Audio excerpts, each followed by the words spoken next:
পাকিস্তানের সঙ্গে বাংলাদেশের ভারসাম্যপূর্ণ কূটনৈতিক সম্পর্ক জরুরি বলে মনে করেন আন্তর্জাতিক সম্পর্ক বিশ্লেষকরা।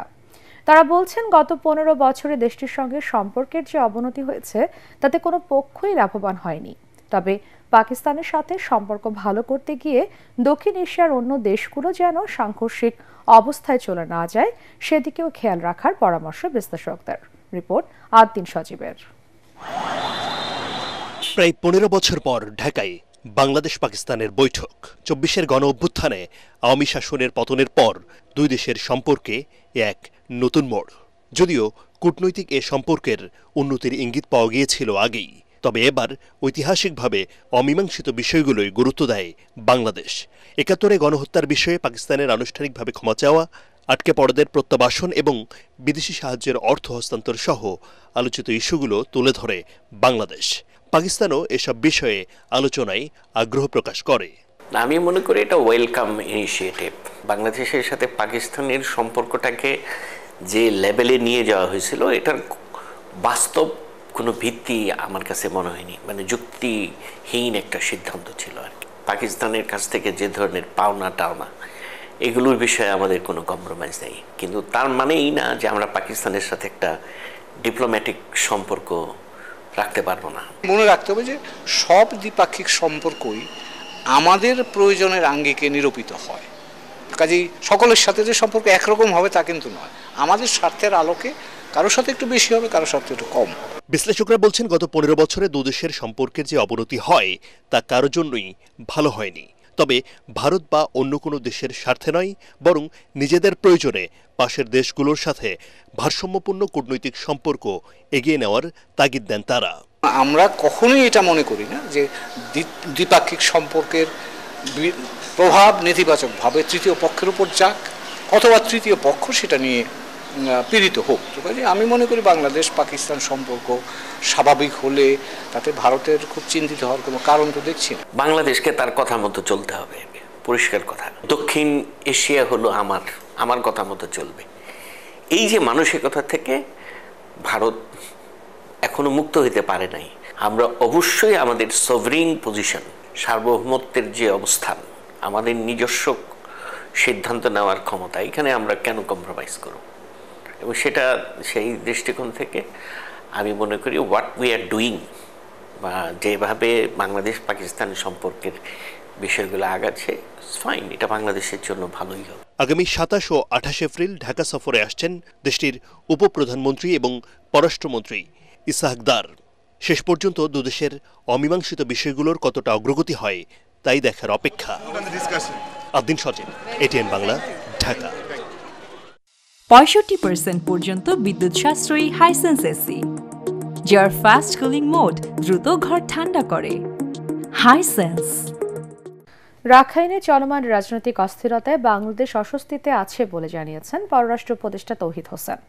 পরিস্থিতি স্বাভাবিক হলে রোহিঙ্গা প্রত্যাবাসনে উদ্যোগ নিতে যুক্তরাষ্ট্রের প্রতি তাগিদ দিয়েছে ঢাকা। দেশটির সাথে বাংলাদেশ বাণিজ্য ঘাটতি কমানোর উপায় খুঁজছে বলেও মার্কিন প্রতিনিধি দলকে জানানো হয়েছে। ফজল রাবির রিপোর্ট। বৃহস্পতিবার ঢাকার কূটনৈতিক পাড়া ছিল সরগরম। পাকিস্তানের পররাষ্ট্র সচিব ছাড়াও ঢাকায় দিনভর ব্যস্ত সময় পার করেন মার্কিন পররাষ্ট্র দপ্তরের ডেপুটি অ্যাসিস্ট্যান্ট সেক্রেটারি নিকোল চুলিক এবং অ্যান্ড্রু হেরাপ। পূর্ব এশিয়া ও প্রশান্ত মহাসাগরীয় অঞ্চল বিষয়ক উপসহকারী পররাষ্ট্রমন্ত্রী অ্যান্ড্রু হেরাপের সাথে ছিলেন মিয়ানমারে নিযুক্ত ভারপ্রাপ্ত মার্কিন রাষ্ট্রদূত সুসান স্টিভেন্স। পররাষ্ট্র উপদেষ্টা তৌহিদ হোসেন জানান, মিয়ানমারের রাখাইন রাজ্য নিয়ে বাংলাদেশ যে অস্বস্তিকর পরিস্থিতির মধ্যে রয়েছে, মার্কিন প্রতিনিধি দলের সাথে সে বিষয়ে আলোচনা হয়েছে। তাগিদ দেওয়া হয়েছে রোহিঙ্গা সমস্যা সমাধানের। রোহিঙ্গা সমস্যার সমাধান না হলে, যদি ওখানে যুদ্ধ শেষও হয়ে যায়, তারপর শান্তি আসবে না। এটা আমি খুব শক্তভাবে বলেছি। সত্যিকার অর্থে আমরা একজন নতুন প্রতিবেশী মুখোমুখি, যারা আবার নন স্টেট অ্যাক্টর, কাজে তাদের সাথে আমরা না পারছি ওপেনলি স্বাভাবিকভাবে আচরণ করতে, না পারছি তাদেরকে ইগনোর করতে। কাজে এই difficult situation, there will be a time যখন হয়তো এই সমস্যাটা স্থিতি আসবে এবং একটা সমাধানের দিকে যাবে। তখন আমাদের যে বন্ধুরাষ্ট্র আছে এবং শক্তিশালী রাষ্ট্র যারা আছে, তারা চাপ সৃষ্টি করতে হবে ওখানে যে নতুন ডিসপেন্সেশন আসবে তাদের উপরে, যে রোহিঙ্গাদের মানবিকভাবে বিবেচনা করতে হবে এবং তাদেরকে তাদের অধিকার ফিরিয়ে দিতে হবে। অন্যদিকে ডেপুটি অ্যাসিস্ট্যান্ট সেক্রেটারি নিকোল চুলিকের সাথে বৈঠকে মার্কিন যুক্তরাষ্ট্রের সাথে বাণিজ্য ঘাটতি কমিয়ে আনার উপায় খোঁজা হচ্ছে বলে ঢাকার পক্ষ থেকে জানানো হয়েছে। আমরা বলেছি যে আমরা তো চেষ্টা করছি তোমাদের বাণিজ্য বাধা কমিয়ে আনতে, এবং আমি আরেকটা পয়েন্ট উল্লেখ করেছি যে আসলে তো দুই পক্ষের মধ্যে তফাৎটা যতটা বলা হয় অতটা তো আসলে না, কারণ সার্ভিসেস সেক্টরে তো আমরা প্রচুর আমদানি করি তোমাদের এখান থেকে। ফরেন সার্ভিস ডে উপলক্ষে আয়োজিত অনুষ্ঠানের পর সাংবাদিকদের প্রশ্নের উত্তরে পররাষ্ট্র উপদেষ্টা জানান, ভারতের দাঙ্গার জন্য বাংলাদেশকে দায়ী করে মমতা ব্যানার্জির মন্তব্যের প্রতিবাদ জানিয়েছে ঢাকা। ফজলে রাব্বি, এটিএন বাংলা, ঢাকা। লন্ডনে দুই শীর্ষ নেতার বৈঠক বিএনপি জামাত সম্পর্ক পুনরুদ্ধারে ইতিবাচক সূচনা হলেও নির্বাচন ও সংস্কার ইস্যুতে এখনই কমছে না দূরত্ব। বিএনপি চেয়ারপারসনের উপদেষ্টা মোয়াজ্জেম হোসেন আলালের দাবি, ভোটের মাঠে গুরুত্ব বাড়াতেই ভিন্ন অবস্থান নিচ্ছে জামাত।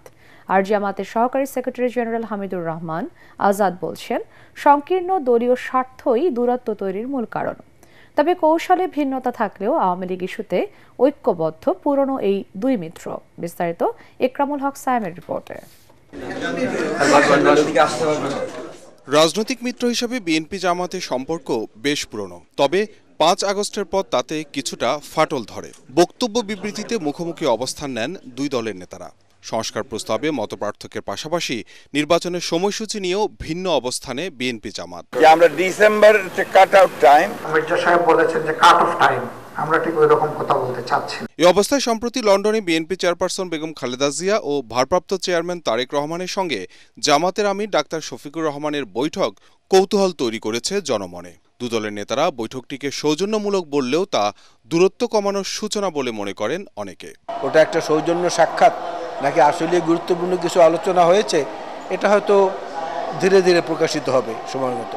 যে কোনো যুগের মানুষের পরস্পরের মধ্যে ভিউ এক্সচেঞ্জের কারণে দূরত্ব কেটে যায়। তবে সংস্কার ও নির্বাচন ইস্যুতে বিএনপি জামাতের অবস্থান এখনও আগের মতোই। আগামীতেও এই সম্পর্ক নির্ভর করছে ভোটের মাঠে দল দুটির কৌশলের উপরই, যা স্পষ্ট নেতাদের বক্তব্যে। মোটা দাগে বিরোধিতা করার অর্থ হলো নিজেদের গুরুত্ব বাড়ানোর চেষ্টা করা, এটা আসলে ভালো না। তারা আমাদের সঙ্গে বন্ধুত্বও করেছেন, আবার আমাদের প্রতিপক্ষ হিসেবে দাঁড়িয়ে আমাদের বিরুদ্ধে সংগ্রামও করেছেন, লড়াইও করেছেন।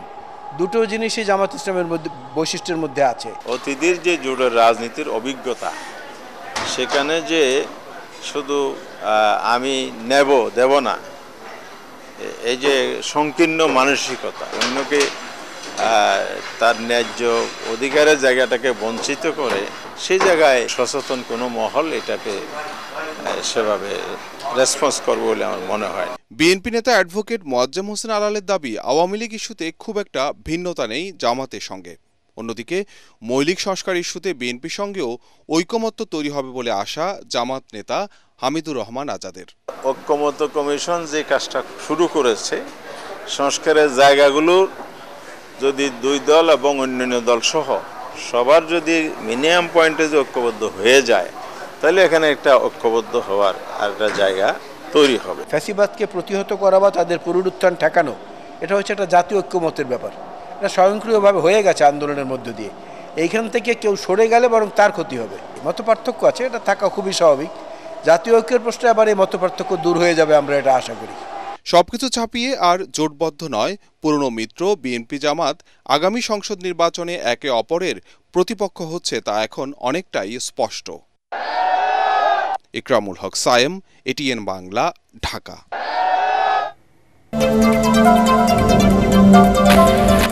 অন্তর্বর্তী সরকারের কার্যক্রম নিয়ে দেশবাসী উদ্বিগ্ন বলে দাবি করেছেন বিএনপির ভাইস চেয়ারম্যান শামসুজ্জামান দুদু।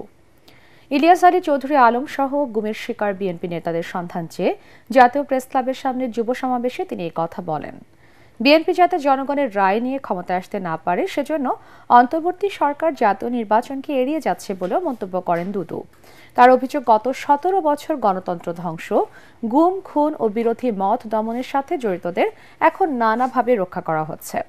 অবিলম্বে জাতীয় নির্বাচনের রোড ম্যাপ ঘোষণার দাবি জানিয়ে তিনি বলেন, নতুন করে ফ্যাসিবাদের জন্ম নেয়ার যে কোনো অপচেষ্টা দেশের মানুষ প্রতিহত করবে।